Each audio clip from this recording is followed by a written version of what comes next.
Obey Allah and obey the Messenger. What does it really mean? Today, we're diving into a common argument used by hadith proponents. They claim that obey Allah means following the Quran, while obey the Messenger means following hadith. This interpretation, however, requires deeper examination. Is this truly what the Quran teaches? Does obeying the Messenger automatically equate to following hadith? Dear friends, stick around because we want you to challenge what you've been told. Before analysing the verses, we must first understand a crucial distinction: the Arabic words for obey and follow. Obey translates to atar, signifying acting in accordance with a command due to authority or fear of consequences. A soldier obeying a general exemplifies this concept. Follow, on the other hand, translates to itaba. It implies voluntarily aligning with or agreeing with instructions or guidance. Students following a teacher's advice to study illustrates this difference. Recognizing this distinction is crucial. Do you think the difference between obey and follow changes how we should approach this concept? At the very least, the statement should be corrected to obey Allah means obeying the Quran, and obey the Messenger means obeying the Hadith. It demonstrates that obeying the Messenger doesn't automatically equate to blindly following every action or statement attributed to him. It signifies obeying the commands and guidance revealed to him by Allah. The phrase obey Allah and obey the Messenger appears numerous times in the Quran, but interestingly in three distinct forms. First form is obey Allah, obey the Messenger, and those in authority among you. This form, found in verses like Surah An-Nisa, verse 59. Second form is obey Allah and obey the Messenger. This form, found in verses like Surah At-Takhabun, verse 12. Third form, go as obey the Messenger. This form, found in verses like Surah An-Nur, verse 56. Now, why do these combinations differ? Did Allah forget to mention something? Certainly not. Allah's wisdom is perfect, and these differences are deliberate. They highlight an important principle: context matters. Let's try to understand the context of obey Allah and obey the Messenger. We can loosely categorize obey Allah and obey the Messenger into four contexts, and it must be interpreted accordingly. The first category of verses specifically addresses the companions of Prophet Muhammad, urging them to obey him in various situations. These verses played a vital role in establishing the Prophet's authority and offering clear guidance on important matters. Let's dive into some key examples from this category. Military directives. Verses like chapter 4, verse 80, chapter 8, verse 20 and 46, and chapter 47, verse 33. Command obedience during battles, ensuring that the companions obey the Prophet's leadership in times of war. Special exemptions. In chapter 48, verse 17, Allah grants disabled individuals the permission to skip warfare, showing that the command to obey the Messenger comes with allowances for those with valid reasons, spoils of war. Chapter 8, verse 1 provides specific instructions on how to handle the spoils of war, ensuring fairness and order in distributing the rewards after battle.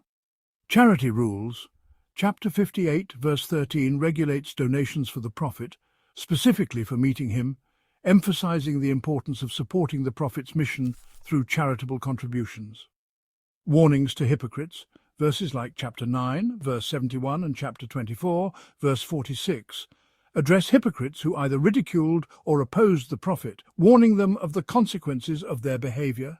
Warnings to outright opposers. Chapter 33, verse 71, references those who actively resisted the Prophet's mission, reminding them of the gravity of opposing the divine message. These examples demonstrate that obeying the Messenger in these contexts meant obeying the specific instructions and guidance revealed to him by Allah. Second category of context: enforcing key laws or rules. In three powerful verses, the phrase obey Allah and obey the Messenger highlights crucial new laws that challenge the practices of the time. These laws aim to transform society for the better. Prohibition of interest. In chapter 3, verse 132, Allah calls on believers to follow his command to abolish interest, a major shift in economic practices that would have had a significant impact on society. Inheritance Laws Chapter 4 verse 13 introduces new inheritance guidelines, ensuring daughters receive their rightful share, an important step toward gender equity in inheritance at the time. This challenged the patriarchal norms of the time, promoting justice and equity. Prohibition of alcohol and gambling. Chapter 5 Verse 92 takes a bold stand against intoxicants and gambling, reinforcing the ban on these practices that were common in pre-Islamic society. These verses weren't just legal rulings, they were transformative reforms that reshaped society. And this is why obeying the messenger in these cases was so vital for believers. Third category of context is upholding divine revelation. This context category of verses, the phrase "obey Allah and obey the messenger."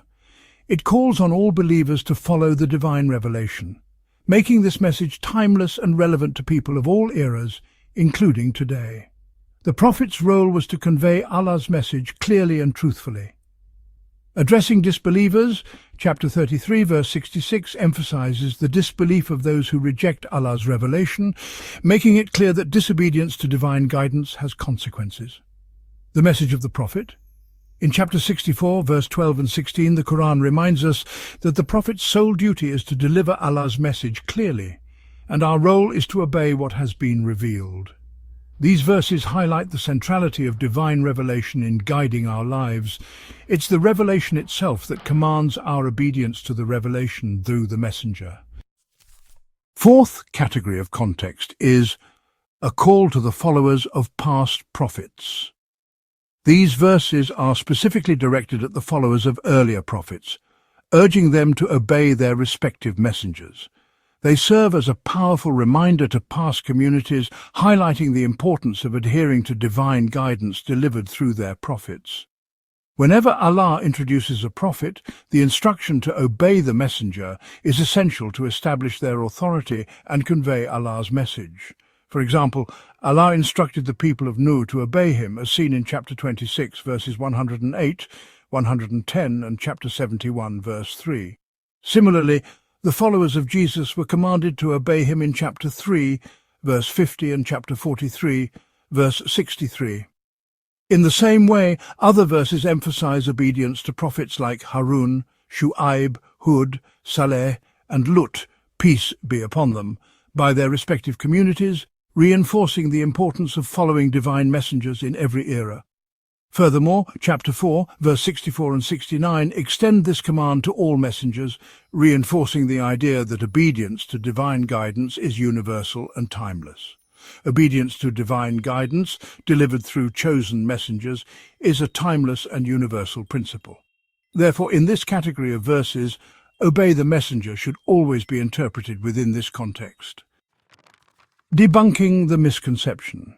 Each variation of the phrase "obey Allah and obey the messenger" is contextually appropriate. These verses are not random, but are carefully tailored to address specific situations. This reflects the Quran's depth and precision, providing guidance for a range of circumstances that arose during the time of the Prophet Muhammad, and gives a lesion for us.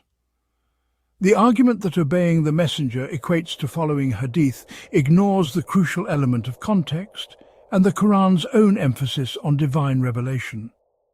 The Quran repeatedly emphasizes its own sufficiency as guidance. Claiming that obeying the messenger means obeying hadith is a misunderstanding of the Quranic context. The command to obey the messenger refers to obeying the divine guidance delivered through him, not later compilations or interpretations. Reducing this profound principle to just obeying hadith oversimplifies and misrepresents the message of the Quran. And that's a wrap for part 1 of this topic. Stay tuned for more thought-provoking discussions. Don't forget to like, share with your friends, and subscribe to stay updated on future content. Until next time, may peace and blessings be upon you all.